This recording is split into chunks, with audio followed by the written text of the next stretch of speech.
Queen Xyrathene of the Vaal'Kyrr Dominion did not believe in gentle truths. She believed in hierarchy, in strength proven through conquest, in daughters forged like weapons and sons sharpened for command. The throne room of obsidian and living crystal echoed with those beliefs, humming softly with the psychic resonance of a species that had ruled its region of space for millennia. And before that throne stood her youngest daughter, Princess Aelira. She was everything the queen despised. Aelira was small by Vaal'Kyrr standards, her frame slender where others were armored with dense muscle fiber. Her bioluminescent markings glowed faintly instead of blazing with dominance. Her mind, keen, creative, endlessly curious, lacked the aggressive psychic force prized by their kind. Useless. That was the word Xyrathene had spoken the day Aelira failed her trial of ascendancy. Useless daughters do not remain idle, the queen had declared before the court. They are repurposed. That was how Aelira learned she was to be married. Not to a rival house or a warlord prince or a high-blood noble, but to a human. The court laughed openly. Humans were new, fragile, short-lived, barely tolerated within Dominion borders. Politically convenient, yes, but nothing more. Aelira stood silent as the decree echoed through the chamber. You will bind yourself to the human engineer Marcus Hale, Xyrathene continued coldly. The alliance will placate their expansion councils. Your failure will serve at least one purpose. Aelira bowed as was expected. Inside something cracked. Marcus Hale did not expect to marry an alien princess. He had signed up for a 6-year off-world engineering contract. Power grids, orbital stations, deep space habitats. Good pay. No politics. At least that was what the recruitment pamphlet promised. Then a Vaal'Kyrr envoy arrived at his quarters with a ceremonial summons and a contract thicker than a starship hull. You have been selected, the envoy said, voice devoid of emotion, for a diplomatic marriage. Marcus stared. I've been what? The explanation was brief, clinical, and deeply alarming. By the time Marcus stood in the imperial marriage chamber, surrounded by towering, luminous aliens and an empress who looked like she could crush moons, he was still convinced this was some kind of elaborate mistake. Then he saw Aelira. She stood alone, head bowed, hands clasped tightly before her. There was no arrogance in her posture. No pride. Only quiet endurance. Something about that unsettled him more than the throne room. When the binding ceremony ended and they were dismissed as husband and wife, Marcus leaned close and whispered, "For what it's worth." "I'm sorry." Aelira looked up startled. "You did not choose this either," she said softly, her voice melodic but unsure. "No," Marcus replied. "But we're stuck with it." She studied him for a moment, then nodded. "Then perhaps we can survive it." Their assigned residence lay far from the capital, a minor diplomatic estate on a quiet border world. To Queen Xyrathene, it was exile without the inconvenience of execution. To Aelira, it was freedom she didn't know how to use. The first months were awkward. Marcus struggled with Vaal'Kyrr customs, gravity differences, and the constant sense of being watched. Aelira struggled with something deeper, the absence of judgment. Marcus didn't belittle her, didn't demand dominance, didn't expect her to be anything other than herself.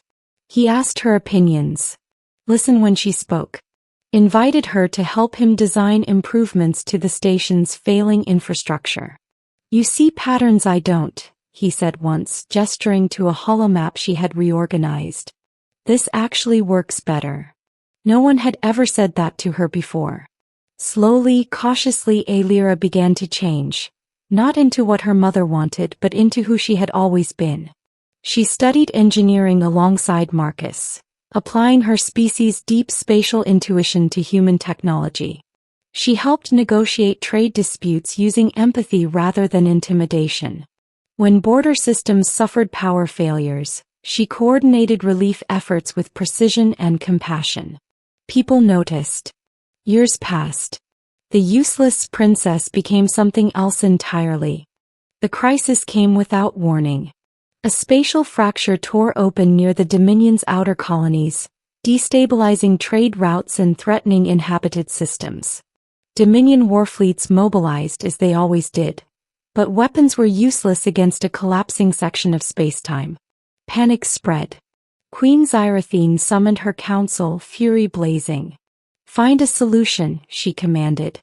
"Or burn the affected systems and be done with it." But burning would cost millions of lives, and weaken the Dominion irreparably. Far from the capital, Aelira watched the data streams with growing dread. "This fracture," she said to Marcus, "it resonates. It is not random." Marcus frowned. "You're thinking it can be stabilized." "I believe so," she replied. "But not with force." Together they worked. Human engineering principles. Vaal'Kyrr spatial harmonics. A hybrid solution no one else would have considered. They sent their proposal to the capital. It was ignored. So Aelira did something unthinkable. She went herself. The throne room had not changed. Queen Xyrathene sat as she always had, unyielding, absolute. Aelira and Marcus stood before her, no longer exiles but uninvited guests. "You dare return," the queen said coldly, "after squandering my mercy?" Aelira lifted her head. "I have not squandered anything," she said calmly. "I have learned." Murmurs rippled through the court. "You presume to instruct us?" Xyrathene scoffed. "You who failed even basic dominance trials?" "I failed at becoming what you wanted," Aelira replied. "Not at becoming what the Dominion needs." She activated the holo display. Marcus spoke then, voice steady despite the crushing presence of the court. "Your warfleets can't fix this. But we can." The queen watched in silence as the solution unfolded. Complex, elegant, undeniably effective.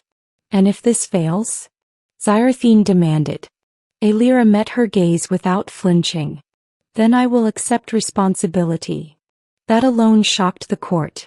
The queen studied her daughter for a long, dangerous moment. "Proceed," she said at last.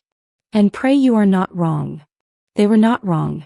The stabilization array, built through cooperation between human engineers and Vaal'Kyrr technomancers, held. The fracture closed. Entire systems were saved. The Dominion stood on the brink of collapse, and stepped back. For the first time in centuries, the queen had to acknowledge a truth she despised. Strength had not come from conquest. It had come from collaboration. From a daughter she had discarded. The formal recognition ceremony was held beneath the twin suns of the capital world. The court assembled. Nobles whispered. Warriors watched. Aelira stood beside Marcus, her posture confident now, not dominant but assured. Queen Xyrathene descended the throne steps slowly.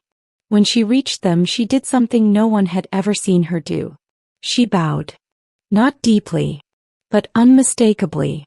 "Princess Aelira," she said, voice carrying across the silent court. "You have served the Dominion with distinction." Gasps echoed.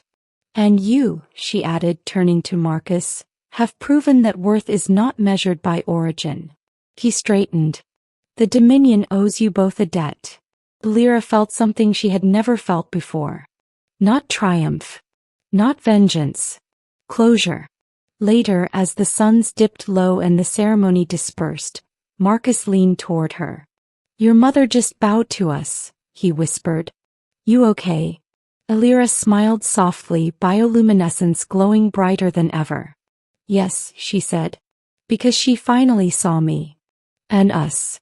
She took his hand. "Especially us." The queen had forced her useless daughter into a marriage meant to erase her. Instead, she had forged a future strong enough to make an empire bend. And for the first time, Queen Xyrathene understood that true power was not in breaking others, but in standing beside them.